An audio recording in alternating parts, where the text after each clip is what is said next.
বন্ধুরা, আজকে আমি তোমাদেরকে এমন একটা জিনিস দেখাবো যেটা দেখে তোমাদের জিভে জল আসতে বাধ্য। মানে এই জিনিসটা প্রতিটা মানুষই খেতে পছন্দ করে, আর আমি তো একটু বেশিই পছন্দ করি।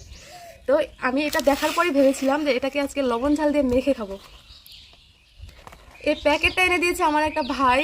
তো এই প্যাকেটটা খুলে তোমরা দেখতেই পাচ্ছ যে অর্ধেক খাওয়া হয়ে গেছে অলরেডি। তো আমি যখন প্রথম প্যাকেটটা খুলে এই একটা তেঁতুল খাই, তো মানে আমার এতটা মিষ্টি লেগেছিলো। তেঁতুলটা কিন্তু একদমই টক না। আমি প্রথমে ভেবেছিলাম যে হয়তো তেঁতুলটা টক হবে, তো লবণ ঝাল দিয়ে মাখিয়ে খাবো বেশ ঝাল ঝাল করে।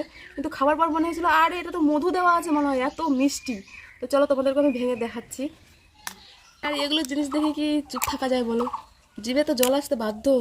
এই তেঁতুলটা খেতে এতটাই মিষ্টি, মনে হচ্ছে কি যে চিনি জলে না হলে মধুতে এরকম চুবিয়ে হয়তো ভেতরে ঢুকিয়ে দেওয়া হয়েছে, এতটাই মিষ্টি এটা খেতে। মানে টক তেঁতুল হলে কি হয়, খেলে একটা রিয়াকশন আসে ফেসে। এটা এতটাই মিষ্টি, নো রিয়াকশন, তবে ভীষণ টেস্টি। তোমরা কারা কারা এরকম মিষ্টি তেঁতুল খেয়েছো জানিও। আমি কিন্তু ফার্স্ট টাইম খাচ্ছি, আগে খাইনি। মানে এতটা মিষ্টি খাইনি, খেয়েছি এতটা মিষ্টি তেঁতুল আমি আগে খাইনি।